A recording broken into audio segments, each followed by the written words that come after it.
이 책을 읽어드리도록 하겠습니다. 키카님, 네, 알겠습니다. 키카님.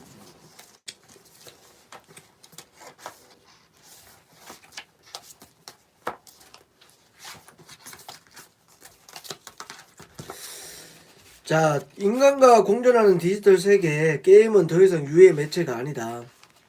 읽어볼까요? 나는 시장을 좋아한다.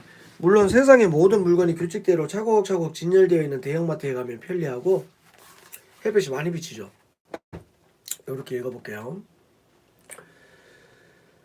검색과 터치 및 터치 몇 번이면 집 앞까지 배송되는 인터넷 쇼핑은 더욱 편리하지만 퇴근길에 가까운 시장이나 동네 슈퍼에 들러서 장을 보는 익숙함과 친숙함도 만만치 않게 매력적이다. 생각지 못하게 싱싱한 양파를 저렴하게 구입하거나 제철 식재료가 나온 걸 보면서 계절의 흐름을 깨닫기도 한다. 세상에 보이지 않는 질서와 흐름에 잠시 섞여 보는 내 일상이 평범하고 건강하다는 사실에 문득 감사하게 된다. 예부터 우울하고 불안할 때는 재래시장에 가라고 한다. 울적한 기분은 신기하게도 몸을 움직여서 떨쳐낼 수 있을 때가 됐다. 떨쳐낼 낼 수 있을 때가 있다. 마치 몸에 대롱대롱 붙어있는 빗방울을 달리기로 떨고 내는 것처럼 말이다. 몸이 건강해야 마음이 건강하고 마음이 건강해야 몸이 건강하다는 식상한 조언을 알고 보면 상당히 진실에 가깝다. 몇 년 전에 사람들을 자발적으로 집 밖으로 이끌어낸 게임이 있었다. 실제 환경에 가상의 정보를 합성하는 증강현실을 이용한 게임 포켓몬 고가 그 주인공이다. 와, 여러분들 포켓몬 고 알죠? 게임이 인기를 끌면서 집 근처는 물론이고 일부러 다른 지역까지 이동하는 사람들이 많았다. 그런데 이 게임이 의외의 결과를 낳았다는 연구 결과가 있다.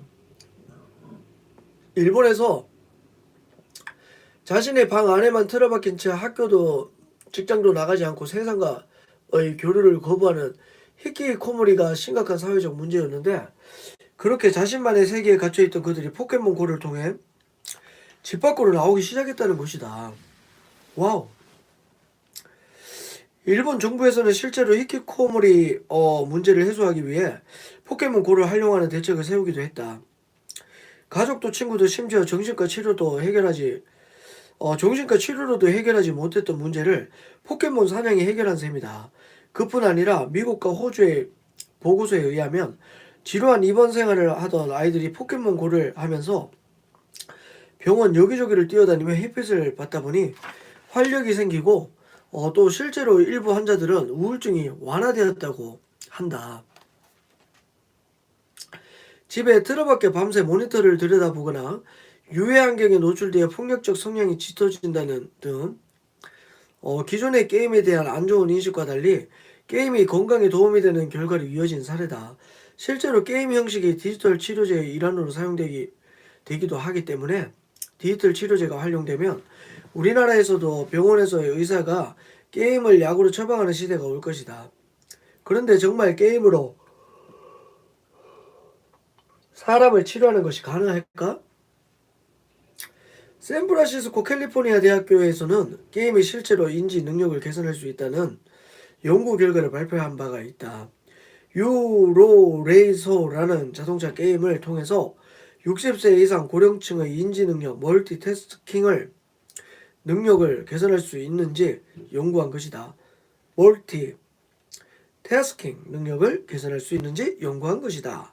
이 게임은 한 번에 두 가지 일을 동시에 수행해야 점수를 높일 수 있는 형식인데, 그 결과 참가자들의 멀티태스킹 능력이 4주 동안 대폭 상승하여 훈련받지 않은 20대보다 높은 점수가 나왔다고 한다.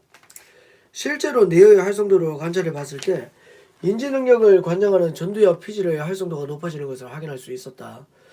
ADHD 치료용 게임인 EBO를 개발한 알킬리 인터랙티브의 CEO인 에디 말투치는 우리의 치료 효과가 있는 게임을 개발하는 것이 아니라 치료제를 개발하는 것이다. 그 치료제가 게임이라는 형식을 갖고 있을 뿐이다 라고 말하기도 했다. 와.